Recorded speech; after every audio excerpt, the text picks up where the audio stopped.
여러분 안녕하십니까? 위클리 뉴스입니다. 천안시는 미세먼지 방지 등을 위해 지난 4월 나무 500만 그루 심기를 선포했습니다. 2022년까지 달성이 목표인데 올 한 해 얼만큼 성과를 보였는지 장동원 기자가 살펴봤습니다. 천안은 현재 도심에서는 각종 재개발 사업이 추진되고 외곽 지역에는 대규모 공단이 조성되고 있습니다. 공원이 함께 만들어지고는 있지만 개발 속도에 비해 나무는 부족한 상황입니다. 천안시는 폭염과 미세먼지 방지를 위해 2022년까지 나무 500만 그루를 심겠다고 밝혔습니다. 기관, 단체뿐 아니라 모든 시민이 참여해 1년 내내 나무를 심겠다는 사업입니다. 시민들이 같이 참여하고 함께 한다는 거, 그리고 앞으로는 관리도 같이 하고 옆에서 자기가 심은 나무가 커가는 걸 지켜본다는 의미로 이제 나무 심기를 함께 하자는 그런 의미로 확산시켜 가려고 하는 사업입니다. 시는 지난해부터 현재까지 163만 그루를 심어 500만 그루 목표 중 32%를 달성했다고 밝혔습니다. 미세먼지 차단 숲에 6만 그루, 무궁화 테마공원에 4만 그루 등 공공부분에서 77만 그루가 심어졌고 신도시 아파트 건설 과정 등에서 85만 그루를 심은 것으로 나타났습니다. 2022년까지 500만 그루 식재는 어렵지 않을 것이란 평가입니다.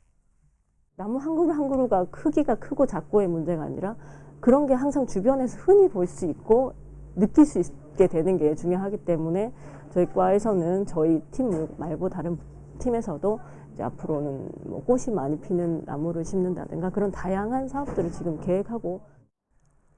앞으로 시는 시민들과 함께 도심공원에 산소 생성 숲을 조성하고 건물 옥상과 학교 등의 녹지를 확대해 나간다는 계획입니다. 또 정부 예산 10억 원을 지원받아 시청사에 실내 정원을 조성해 공기 정화에 나서고 2021년까지 180억 원을 투입해 도시 외곽 숲을 도심으로 연결하는 바람길 숲을 조성해 나간다는 방침입니다. 티브루드 뉴스 장동원입니다. 아산의 도로 지형과 교통 여건이 확 바뀔 전망입니다. 사상 최대 규모의 내년도 정부 예산을 확보한 가운데 도로 신설과 확장 예산이 대거 포함됐습니다. 송용환 기자의 보도입니다. 아산시가 발표한 내년도 국비 확보액은 총 1조 3,908억 원입니다. 이는 올해 1조 2,922억 원에서 986억 원 늘어난 것으로 역대 최대 규모입니다. 도로와 철도 건설 등 SOC 사업이 주를 이뤘습니다. 주요 사업으로는 서해선 복선 전철과 서부내륙 민자고속도로, 아산 천안 고속도로 건설 등입니다. 대부분 각 부처가 편성한 예산이 그대로 확정됐지만 국회나 기획재정부에서 증액 또는 새로 편성된 예산도 많습니다. 지역 국회의원과 이렇게 공조를 해서 노력을 굉장히 많이 했습니다. 그래서 내년에 이제 크게 저희 지역에 아주 대형 사업으로 꼽을 수 있는 게 이제 저희 서해안 서부내륙 고속도로를 비롯해서 아산 천안 고속도로 그런 각종 큰 현안 사업에 한 6개 사업에 한 6천억 이상의 예산을 저희가 확보를 했습니다. 도로. 특히 올해 설계비 1억 원으로 물꼬를 튼 충무교 재가설 사업은 국비 21억 5천만 원을 확보해 본궤도에 오릅니다. 지난 1991년 개통된 충무교는 상습 정체는 물론 교량 정밀 점검에서 C등급을 받아 보수가 시급했습니다. 시는 오는 2022년까지 왕복 4차선을 6차선으로 재가설하고 아산의 랜드마크로 탄생시킬 계획입니다. 저희가 현충사와 은행나무길, 충무교, 온양 민속박물관, 본고 근린공원을 연결하는 그런 저희 아산시 최대의 문화 그런 테마파크라고 할까 그런 지금 꿈을 꾸고 있습니다. 그거의 한 축을 담당하는 충무교를 우리 지역의 랜드마크화하기 위해서. 아산시는 이번 국비 확보를 통해 도로와 교통 관련 사업들이 계획대로 추진되면 물류비 감소 등 지역 경제 활성화에도 크게 기여할 것으로 기대하고 있습니다. 티브로드 뉴스 송용환입니다. 환경단체가 천안 일봉산 개발을 반대하고 있는 가운데 토지주들이 개발을 촉구하고 나섰습니다. 민간 특례 사업만이 공원을 지키는 유일한 방법이라며 환경단체의 무조건식 반대를 비난했습니다. 장동원 기자입니다. 일봉산 등산로에 걸린 개발 찬성 현수막입니다. 땅 주인을 비롯해 일봉공원 추진위원회가 내건 것으로 민간 특례 사업이 난개발을 막는 마지막 기회라는 주장입니다. 여기에 더해 이들은 기자회견을 열고 반대를 주장하는 환경단체를 비난하고 나섰습니다. 법에 근거하여 정당한 사업이 일봉산 공원 조성 사업의 정당성을 훼손하는 거짓 선동으로 발목을 잡는다면 가차없이 강력하게 응징할 것입니다. 땅 주인들의 하소연도 이어졌습니다. 현재 일봉산은 152명이 전체 면적의 85%를 소유하고 있습니다. 이들은 50년 넘게 세금을 내면서도 재산권을 행사하지 못했다며 정당한 보상을 요구했습니다. 환경단체에게는 무조건적 반대가 아닌 대안을 제시하라며 이들의 반대로 개발이 무산된다면 철조망을 쳐 진입을 막겠다고 밝혔습니다. 모든 위원들이 교수들이 합리적으로 용역에서도 다 해가 하는 것을 자기들이 요구를 이런 대안을 내주면 서로 협의가 되는데 대안도 없습니다. 무조건 안 됩니다. 왜 내 땅에 내가 못 합니까? 한편 위원회는 대다수 주민들이 개발에 찬성하고 있다며 여론조사 결과를 곧 공개하겠다고 밝혔습니다. 또 환경단체를 비롯한 관련 기관을 뺀 주민토론회를 개최해 언론에 공개할 것을 요구했습니다. 티브루드 뉴스 장동원입니다. 요즘같이 추운 날씨, 실내에서 열리는 전시회는 어떤가요? 천안과 아산에서 부담 없이 즐길 수 있는 전시 소식, 송영환 기자가 소개합니다. 목판에 한 땀 한 땀 새겨 넣은 천자문. 여기에 한글 뜻풀이까지 합치면 무려 3,000자가 넘습니다. 하루 6시간씩 꼬박 6개월 동안 작업한 것으로 최근 전국대회에서 대상을 차지한 김명섭 작가의 작품입니다. 제2의 아산 서각예술제가 온양민속박물관 구정아트센터에서 열리고 있습니다. 이번 전시회는 아산 서각회 회원과 충남무형문화재 50호인 각자장 박학규 씨의 작품 등 약 70점이 선보였습니다. 올해는 이제 작년에 이어서 두 번째로 서각예술제를 지금 하고 있습니다. 금년에는 아산 지역의 서각인들뿐만이 아니라 천안 지역 또 충청남도 전체에서 서각 활동을 하시는 분들을 이렇게 작품을 한 자리에 모아놓고 이렇게 여러분들에게 작품을 보여드리려고 계획을 했었습니다. 이 밖에 관람객을 위한 서각 체험 행사도 진행됩니다. 아산시청 로비에선 아산시 관광사진과 선장 노을사진, 예술단체가 추천한 미술작품이 전시되고 있습니다. 아산시가 주최한 공모전 수상작들로 전시는 다음 달 2일까지 계속됩니다. 천안의 한 병원 복도며 대기실이며 눈이 닿는 곳마다 형형색색 다채로운 그림이 걸려 있습니다. 병원은 답답하고 딱딱한 곳이라는 이미지를 벗기 위해 마련한 기획전시 포유입니다. 더욱이 작품 판매와 모금 행사를 함께 진행해 수익금의 일부는 백혈병 소아암협회에 기부됩니다. 이 전시가 열리고 있는 곳은 365일 소아병원인데요. 병원하면 두렵고 아픈 곳이라는 이미지가 강해 따뜻하고 편안한 느낌을 주기 위해 양, 꽃, 잉어를 소재로 한 작품 전시를 준비하였습니다. 어느 때보다 바쁜 연말연시. 천천히 전시회를 둘러보는 건 어떨까요? 티브로드 뉴스 송요한입니다. 천안 역세권 뉴딜 사업이 본궤도에 올랐습니다. 사업이 중심이 되는 도시재생 어울림센터가 공사에 들어갔는데요. 각종 연구시설과 행복주택 등이 들어서 이 일대에 활력을 불어넣게 될 예정입니다. 장동원 기자입니다. 도시재생 어울림센터가 천안역 서부광장에서 첫 삽을 떴습니다. 낙후된 천안역 주변을 되살리는 여러 사업 중 핵심이 되는 건물입니다. 센터에는 창업지원센터와 천안 지역 대학과 기업의 의료기관 연구시설이 들어서고 행복주택에는 청년과 연구종사자 150세대가 입주하게 됩니다. 천안 역세권 도시재생 뉴딜 사업은 쇠퇴한 원도심의 희망의 꽃이며 오늘 착공식은 희망의 씨앗을 심는 날이라 봅니다. 한편 착공식에 참석한 김현미 국토부 장관은 천안의 도시재생 혁신지구 지정을 발표했습니다.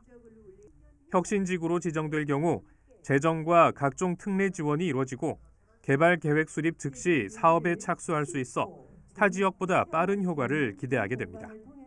이곳 천안이 도시재생 혁신지구로 지정된 만큼 천안역과 연결되는 복합 환승센터, 산학 연계를 위한 지식산업센터 등 지역 활성화에 필요한 거점 공간이 빠르게 조성될 것입니다. 이번 센터 건립에 이어 천안 역세권 뉴딜 사업에는 천안역 리모델링과 역 주변 도시개발 사업, 캠퍼스타운 조성 사업 등이 차례로 추진됩니다. 규모로 봤을 때는 천안역 일대에 조성이 되는 어울림센터가 전국적으로 착공이 된 지역 중에서도 꽤 규모가 큰 것으로, 그래서 향후에 파급 효과가 좀 있을 것으로 예상이 됩니다. 착공식과 함께 인근에는 도시재생 뉴딜 사업 체험관이 문을 열었습니다. 전국에서 이루어지는 뉴딜 사업과 천안 역세권의 달라지는 모습을 확인할 수 있는 공간입니다. 티브르드 뉴스 장동원입니다. 내년부터 천안 전 지역에서 음식물 쓰레기 전용 봉투 사용이 시행됩니다. 성완읍과 직산읍 일부 지역에 적용되던 음식물 쓰레기 매립을 폐지하고 1월 1일부터 전용 봉투 이용을 전 지역으로 확대합니다. 시는 주민 불편을 줄이기 위해 음식물 쓰레기 전용 수거 차량 2대와 전용 수거용기 등을 배치할 예정입니다. 독립운동가 서고 이동영 선생의 동상 제막식이 천안 남부 오거리에서 열렸습니다. 올해 3.1운동 및 임시정부 수립 100주년을 맞아 건립된 동상은 높이 11m, 무게 16톤 규모로 오른손에는 대한민국 임시헌장을 쥐고 있고 동상 주변에는 선생의 업적과 즐겨 쓰던 휘호가 새겨져 있습니다. 천안시는 이번 동상 건립을 계기로 국회의사당에 세워진 이동영 선생 흉상을 전신상으로 추진하고 현재 2등급인 서훈을 1등급으로 격상시킨다는 계획입니다. 충남교육청이 올 한 해 충남교육 10대 뉴스를 선정했습니다. 10대 뉴스에는 전국 최초 3대 무상교육 시행과 일제 잔재 청산, 혁신교육 정착 등 주요 교육정책이 포함됐습니다. 또 전국적으로 관심을 일으킨 어르신 문해교육과 육상, 양예빈 열풍 등도 꼽혔습니다.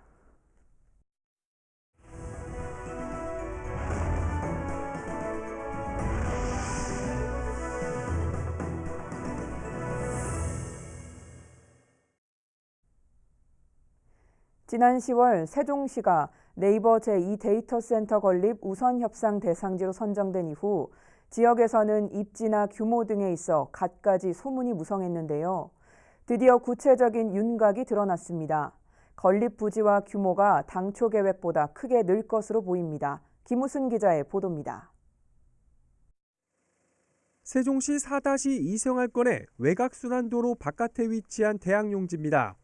아직 개발이 이루어지지 않고 있는 원형지 상태로 이곳 29만 3,700제곱미터 면적에 네이버 제2데이터센터가 들어서는 것으로 최종 확정됐습니다. 이는 네이버가 제안 공모 당시 필요로 했던 10만 제곱미터 면적의 약 3배에 달하는 규모입니다. 가까운 거리에 세종 변전소가 있어 데이터 센터를 가동하는 데 필요한 전력을 얻기 쉽고 주변에 갈등이 될 만한 시설이나 지작물이 없다는 점에서 최적지로 낙점됐습니다.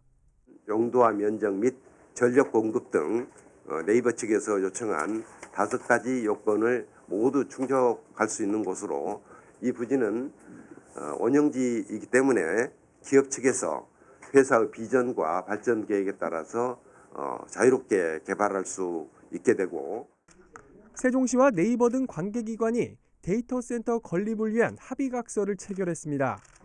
여기엔 데이터 센터 건립에 필요한 부지 조성과 행재정적 지원 방안 등에 대한 포괄적인 내용이 담겨 있습니다.